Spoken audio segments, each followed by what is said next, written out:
Welcome to the Gridiron. Welcome, also known as Vape Boys. Gabe got me. I got one again. I had recently quit, but as he said, I have to be a man and own up. So yeah, it's unfortunate, but I'm back on the train. Who cares? Um, So I'm taking number one.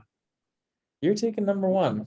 What are you gonna do, This young is man? Mockdraft 5, by the way, for everybody. I'll take 12 on the other side, and I think we're gonna do something here that's a little different than the previous times. We're gonna try to take players that we wouldn't normally take.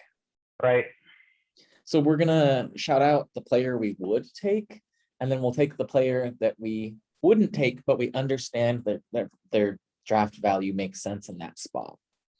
Or like our last five, or this is now our fifth, our last four drafts have looked pretty much identical.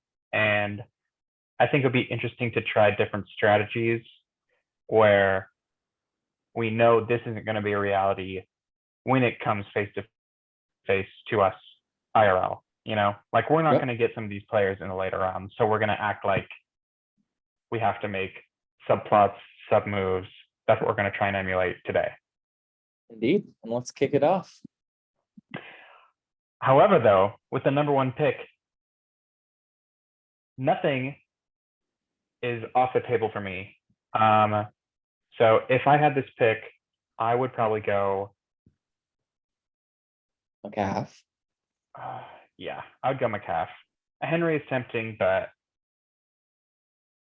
McCaff has more upside. Sorry for that noise. That's my Slack messages at work. I'm hard at work right now, as everyone can see. So in real life, I have Zeke ranked lower than Travis Kelce, than Aaron Jones, and Austin Eckler. But for the sake of mixing it up in this draft, I get why at the end of the first round Zeke has value. So I'm going to take Ezekiel Elliott as my RB1. Nice.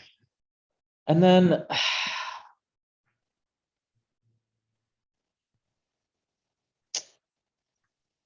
now this is a tough one because there's not someone else that's glaring out to me as someone that you could take that represents that kind of value at the end of the first round that I wouldn't normally take or at the start of the second round. But Cam Akers is a guy that I'm personally not as high on as you and that I'm kind of avoiding in the second round.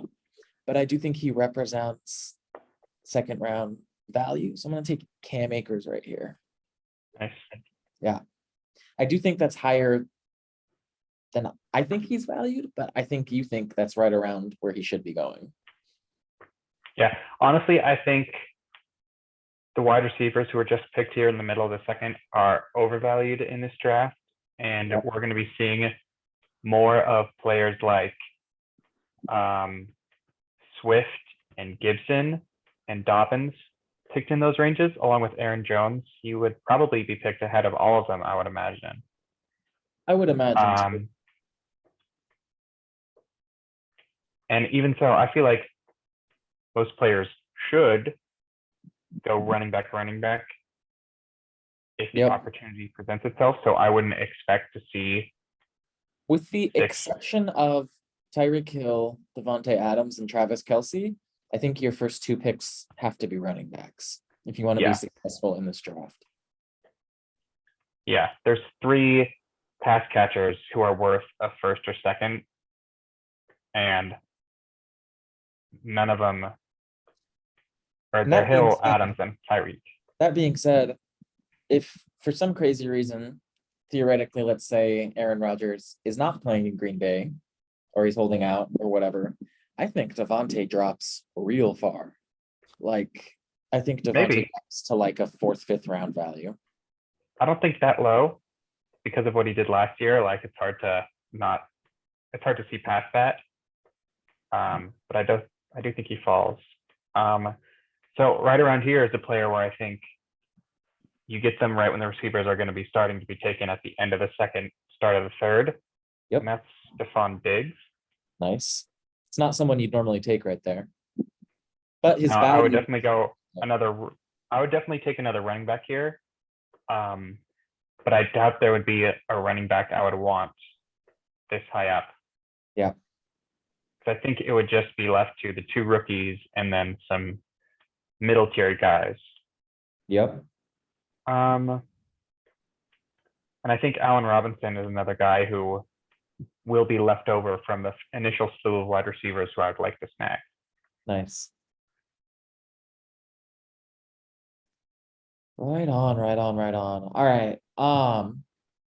Here's a player that I'm definitely in real life not drafting this high, but that value-wise makes sense, and that's Naji Harris right here.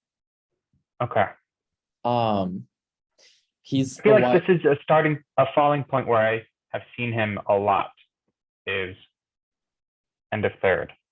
Yeah, and it's, to me, the value makes sense. Like the RB1 on a good team, the Steelers, should have top 3 round value. It's just that he's a rookie and the Steelers online sucks, so I'm kind of fading him. I'd rather take someone else. If he's available in this position, you wouldn't pull the trigger. I, in real life, would pull the trigger on somebody else. But Okay. in this draft, I'm doing the Yeah. Even if it's like, say, him or a receiver like Cup or Galladay, you would go with one of the receivers. well, for example, this is a player that I absolutely would draft right here, AJ Brown. And I think I'm going to do it because I haven't drafted him in previous drafts. Where I'm just trying to show like an alternative team that's a strong team. That's just one that's not my favorite team, right? So I'm going to take AJ Brown here. Whereas, in other drafts, I'm not going to end up with AJ Brown right here. But yeah. They're all players that I just personally don't love, even though they're good fantasy players and they represent good value where they're being picked. Yeah. And in that sense, I would go full in on David Montgomery right here. Yep. But I will hold off. Yep. And I will try my alt strategy of taking another running back who has potential. Nice. Another rookie. Yeah.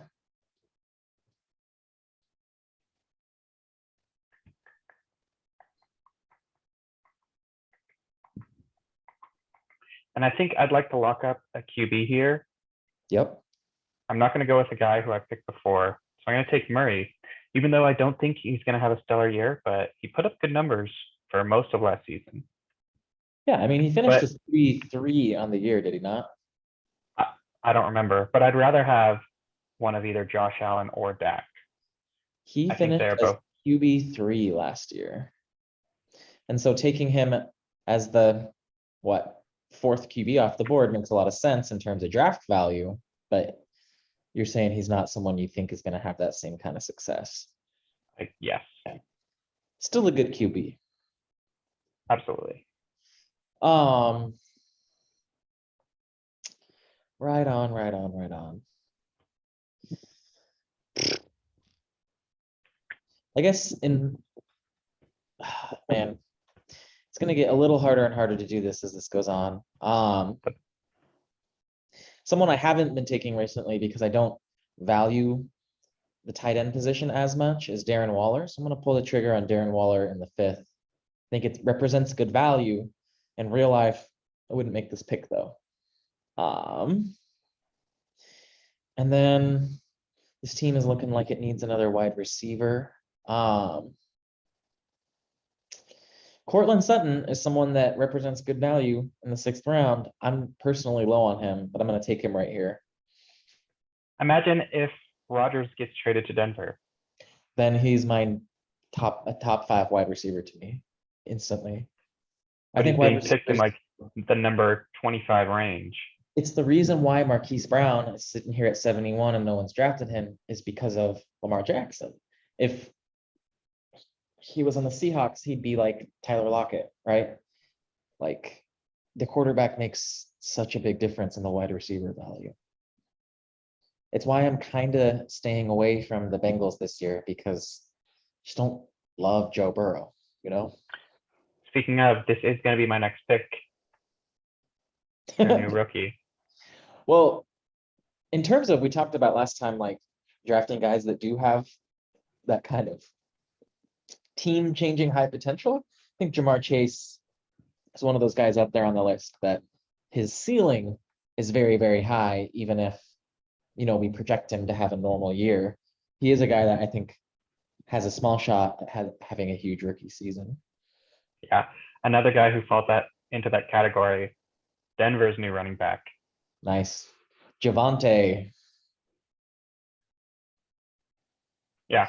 If Melvin Gordon doesn't step it up this year, I think that role could be fully his. And they're a good offense. They just don't have a quarterback. So I'm going to take someone here that is a great quarterback that I'd love to have on my team, but that draft strategy wise, when it comes down to it, I'm pretty sure I'm going to end up with Austin Eckler or Keenan Allen. And I'm not a huge fan of doubling up quarterback and pass catcher. And in real life, I probably would have pulled the trigger on Josh Allen, Dak Prescott, or Russell Wilson somewhere around the 4, 5, 6 turn. So in real drafts, this isn't going to happen for me. But I'm taking Jay Herbs here. Solid quarterback, just scheme-wise, it's not gonna happen for me. Also, if this were the real draft, I would pass on him, take 2 more players, and then try and get Tom Brady later, or even Ryan Tannehill or Jalen Hurts. And then let's see, could really use a wide receiver or running back here. Let's see someone who has value, but that I'm not way up on. I guess this guy represents a good one. Brandon Ayuk for San Francisco. I want nothing to do with him in real drafts, but he has value, and I get why people are picking him here in the 8th round. So he's going on the team.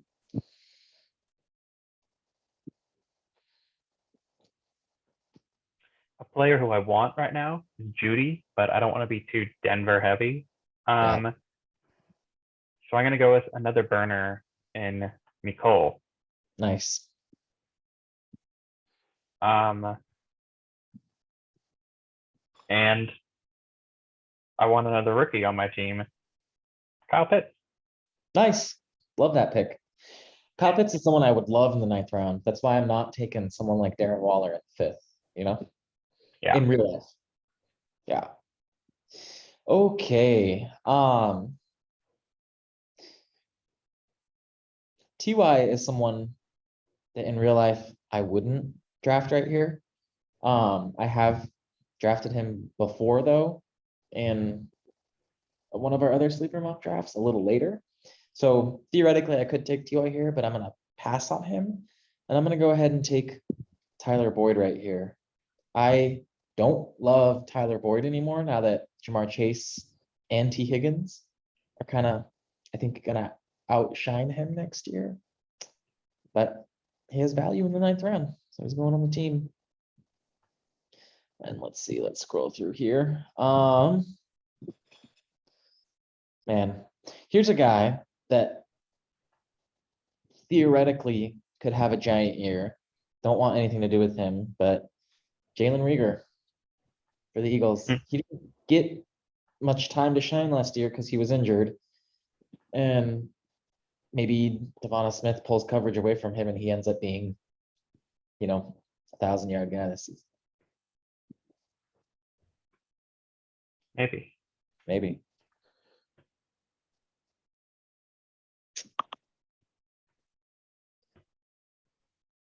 Who are you taking here? Okay. I'm thinking Bateman. The Ravens' new guy, 1st round draft pick. They've been looking for a big wide receiver to be their main guy. And nice. They picked Bateman to be that guy, so maybe he can find some success. Perhaps he could. And then in the same vein, The only thing in between this guy's way and the starting role is a player who's been inconsistent and injured his entire career. Nice. Michael Carter for the New York Jets, Yeah, Kevin Coleman. yeah. Great pick there in terms of, you know, value for opportunity. All right.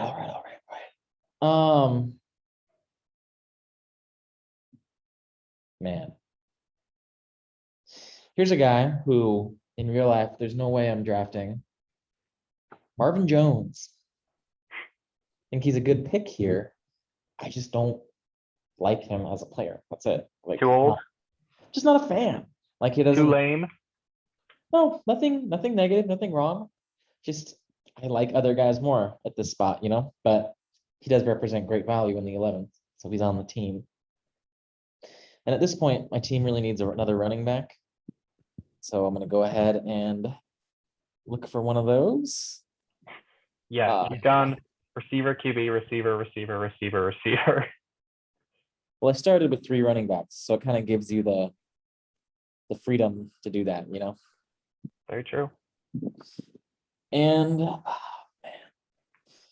All right, I'm going to take Matt Breida for the Bills. They paid him a I hate that pick. I hate that pick, but whatever. The point is Singletary and Moss seem like they're not going to be the guys, and they signed a veteran Breida for a reason. Yeah. I think I would pick this guy if I was in this position where I've drafted McCaffrey already. Yep. And it's in the later rounds, just Chuba. Oh, if you draft McCaff, you're taking Chuba at this point. Yeah. But I've taken him before, so I'm going to go with another potential upside player. Trey Sermon. Nice. San Francisco's running back room is crowded, but fresh legs aren't a bad idea. You sure you don't want Wayne Gallman? He's on the 49ers now. And you know who I might reach for? Eskridge. Nice. He could pull in a big role. Well, in our league, remember we get punt return and kick return yards. He seems like he's going to have a chance to lock down that job. And if he does, like, you know, that could be really valuable in and of itself. Here's a guy who I really want on my team. Oh my God, Winston. Huge fans. Crab legs Winston. And at this point, I'm gonna move on to defense. And I'm gonna take a defense, has a lot of potential. Not one I really want on my team, but I'm taking the Browns D right here. They have Myles Garrett. They signed Jadeveon Clowney. They, beefed up in the draft. They could have a great defense. So for sure.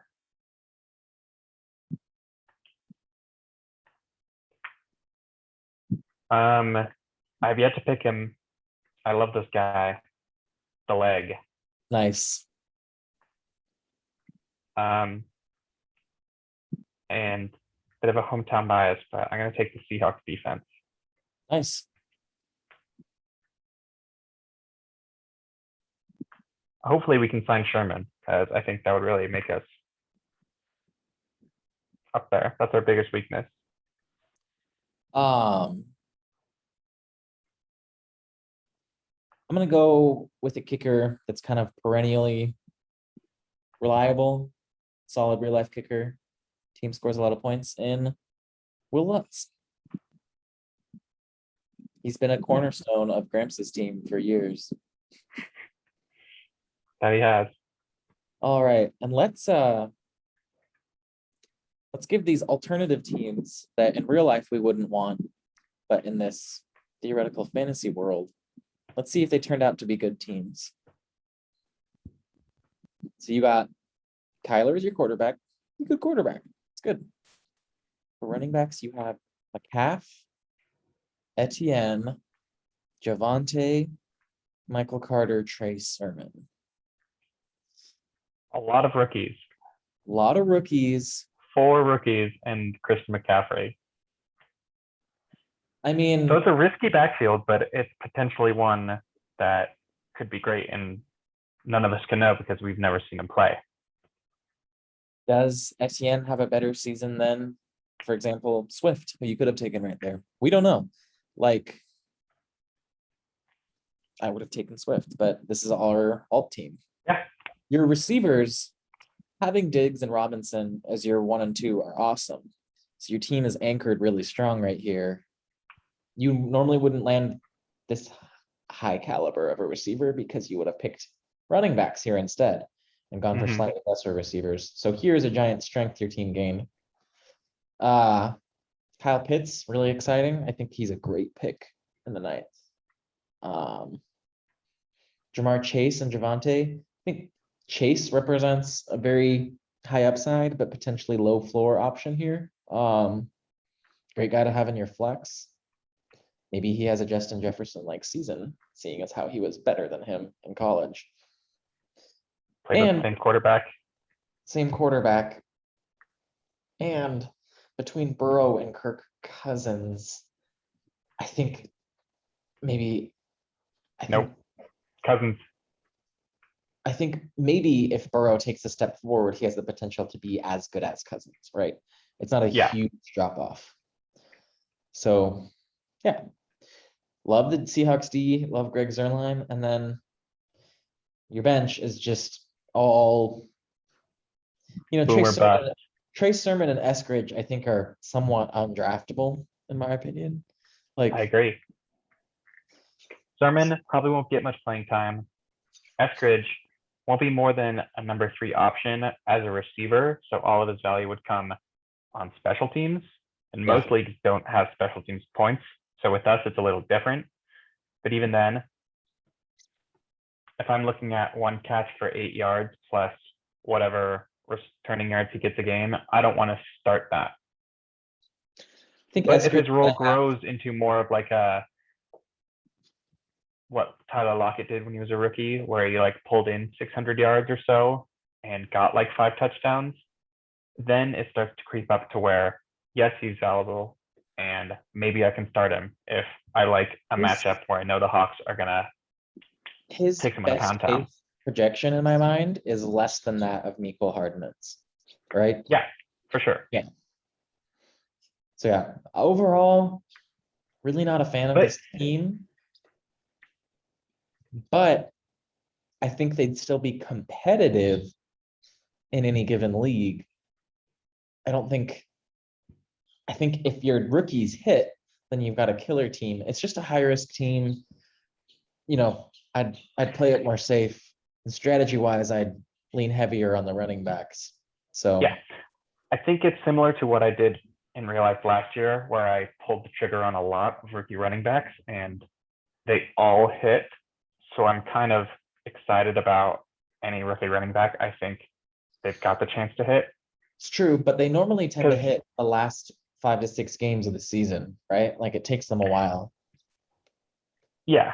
And what's funny is all my guys, I think, hit at different points, and I had traded them away because I had Gibson, Swift, Akers, and Dobbins, and they all kind of like, some of them overlapped, but it was like Gibson, then Swift, then Dobbins, and then Akers. That was kind of the progression of when they were busting nuts. But yeah, it is usually a later into the season sort of push that they give you. My team, Herbs is the cube. Love that. Good value in the 7th. You know what I don't love is your bench, but we'll get to that. Zeke Akers, I think, represents solid backs. I complain about that. I think our view of Zeke has been severely tainted by last year. Like, he's a great running back. He's a great running back. But we saw how low he can go. Could he get back up to where he usually is? Absolutely. But I don't think a lot of us have the same trust. The running back's success is generally tied to the team's success. As in, if the team is generating yards on the ground and scoring touchdowns, just kind of goes hand in hand. It's why you don't want Jets running backs. It's why you don't this year really want like Texans Texans. running backs. Excuse me. But yeah, I think great running backs right here. Not guys that I To be want. fair though, James Robinson had a great season last year and he was on the worst team. So Rare it's not a exception. rule, it's just It's generally.